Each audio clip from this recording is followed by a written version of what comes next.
want that. Special delivery. I need that. Special delivery. Welcome to the Special Delivery Damn Near Daily podcast. I'm your host, Special. This is day number 20 of the Special Delivery 30-Day Podcast Challenge, where I'm just trying to give you 30 podcasts in about 30 days or so. Some episodes highlight new music that's dropped in the past 24 hours or so, and some episodes like this one are a sit-down with artists to talk about everything you don't know and should know about their latest projects. If you think that sounds good, make sure to hit that follow or subscribe button on whatever you're listening on.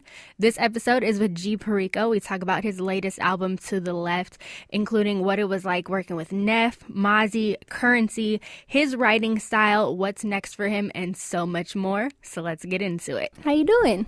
I'm all right. How you doing? I'm good. I really want to talk about To the Left, the project. What song would you play for someone who's never heard it before, never heard your music? To the Left.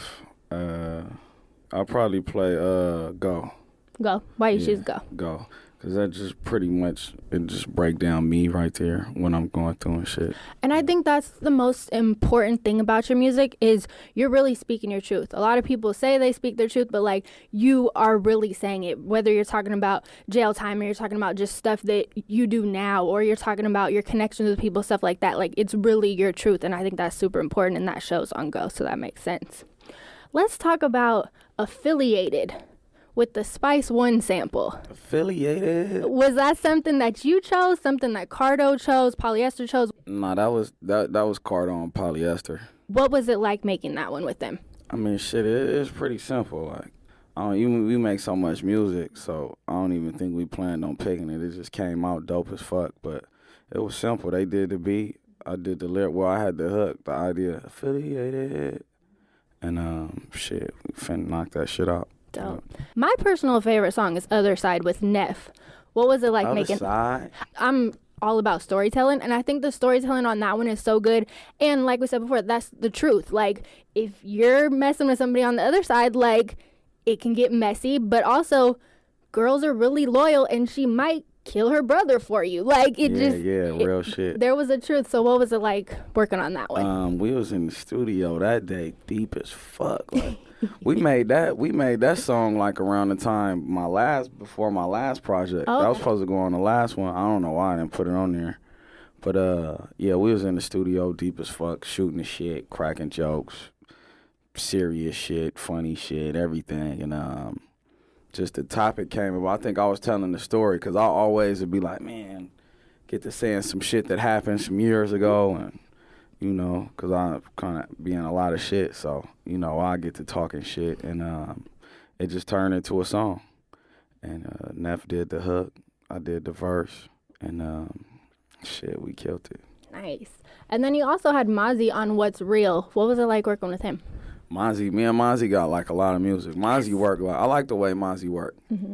Like, and when I get in the studio with somebody I know that work like that, that shit is great. Like, we just go back and forth. Mm-hmm. It seemed like that nigga, cause he still write, but it seemed like he don't write though. That's weird. Because the fucking like the beat will come on and this nigga be like, I'm ready, and I ain't even see the nigga write shit. You know what I'm saying? But it's on the pad already, so.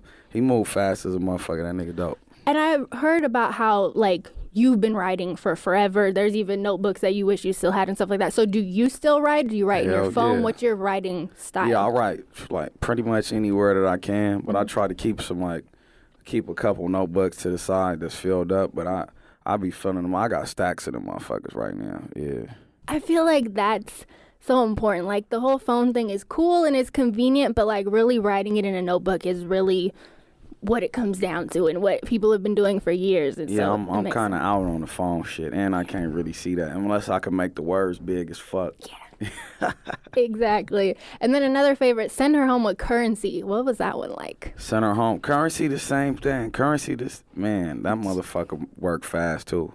And I don't know if that nigga right or not, because I mean he do sometimes, and then sometimes he don't. Mm-hmm. So this particular song, I emailed it to him, and like we had a lot of songs to pick from, me and Curren. We got probably about 15, 20 songs in the cut. You know what I mean? And But this was one that I was like, man, I hear Currency on it, and I sent it to him. Man, he sent that motherfucker back in like, I don't know if he cut and paste or what. But he sent, we ain't got to worry about how he did sent it. that shit back in like 15 minutes. So, yeah. Damn. Yeah. Jesus. But it makes sense looking at all the music that he puts out. Like, I guess he has to work that fast to be able to put out quality music time after time after time. So it makes perfect sense. And then what's next for you? I know you're constantly talking about how you got tons of music just ready to go. What's next? What can the people look forward to? I just been working on, I'm not trying to be like super redundant right now. You know what I mean? Like, oh shit, he said that. Or this song sound like the last CD. You know what I mean? So, because I could have dropped a grip of shit, but it's like, I want to just keep elevating. Definitely. Like, as far as the sound and the growth of the music. Like, you know, people been hearing it in every project. So, just been working on a few different sounds, tweaking shit here and there. But I do got about 4 projects ready to go, names, sequence, everything on my board and shit bounced out, ready to go. So, you know, once we do this next wave, what I noticed when I hit, I got to just, it's, you know, 2018, you know what I mean? People, attention span ain't really that long. So, like, you know, once you do it, it's old. You know what I mean? Once you put it out, it's old. So I want to really just attack the next time I drop, like, consistent releases and corner the market, you know, just bubble up. Yay. Thank you so much. Thank you. No problem. And thank you so much for checking out this episode. If you enjoyed it, make sure to hit that follow or subscribe button on whatever you're listening on and reach out to me. I want to hear from you. Let me know what your favorite part was. You can hit me on Twitter at SpecialSays or on Instagram or Snapchat. Those are at SpecialSays as well.